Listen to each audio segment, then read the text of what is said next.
daawwattootaa fi hordoftoota peejii Qafiraa Tube akkasumas YouTube Qafiraa Tube xiyoo kunoogaa Google AdSense har'aan tana fuunee jirra.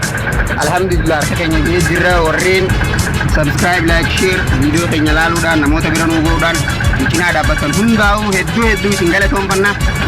Kunoogaa fuunee jirra. Anaa fi waa'illee biyya ibsaa saayiba xiyya kunoo fuunee amma deemu jirra. Jaalaadhaan reetu jira jaalleewwan kiyya.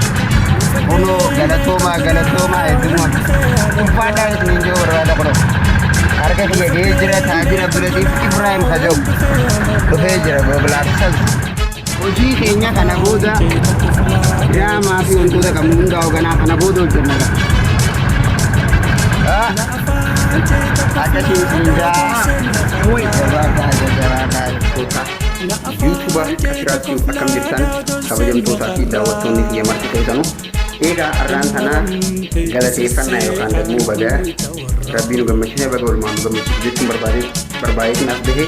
Egaa wanni ijoo barbaadee wanni itti laffaanee warreen share gootan warreen subscribe gootan warreen na cinaa dhaabbatan warreen gama hundaa'uun na cinaa dhaabbatan har'aan tana kunoo Google AdSense'n akkuma laaltanii agartanitti harka na seenee jira.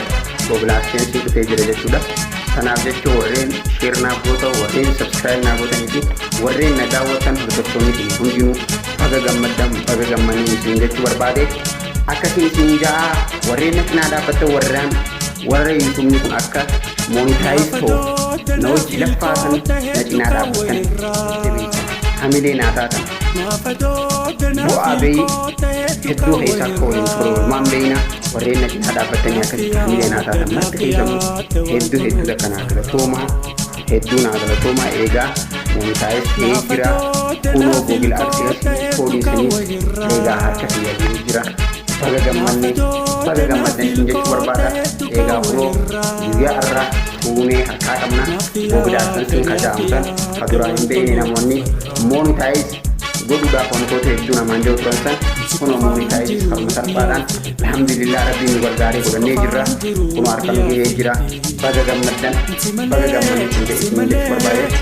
Kunoo Google AdSense'n kana as keessa Mr. Free yookaan lakkoofsa iccitii as keessa jira.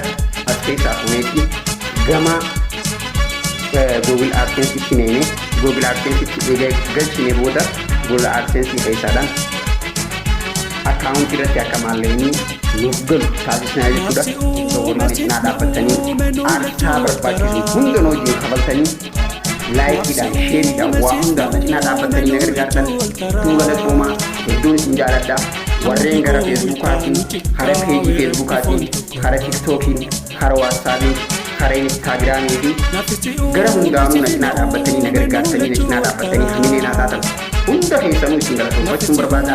Hedduu galatoomaa Oromoo biyya hedduun isin boona hedduu isin jaaladha hedduu isin kabaja biraa qabdan. Congratulation baga gammaddan isin jechuun barbaada irra deebi'ee. Eegaa kunoo harka seenee jira jechuudha. Bakka kunoo hojiin keenya kana booda inni akkatti hojjennu abdii waadaan isin jala kana booda haala bareedaadhaan haala gaariidhaan haala ammayyaawaa ta'een wantoota barbaachisu hunda sirreessinee hojjechuudhaaf as duree hunda xumuree jira. Ni hojjenna waan barbaachisu hunda ni xumurra. Hedduu galatoomaa congratulation baga gammaddan isin jechuudha. Kana Google AdSense'n jaamtanii galatoomaa isin jechuu barbaada. Hedduu isin jaaladha hedduu isin kabaja. Uummata Oromoo maraa'u hedduun isin jaaladha. Warreen karaa peejiitiin hordoftanis galatoomaa. Gara YouTube warreen hordoftanis hedduu galatoomaa. Gara TikTokiinis warreen hordoftan hedduu galatoomaa. Akkasumas gara Imootiinis warreen hordoftan hedduu galatoomaa isin jaa gaa'uu isin galatoomfachuun barbaada. Baga gammaddan congratulation isin jaa. I love you Orootiyaa hedduun isin jaaladha hedduun isin boona galatoomaa. Kan kanuma jechuutiin as bee har'aan tana waan biraan qabu hedduu galatoomaa.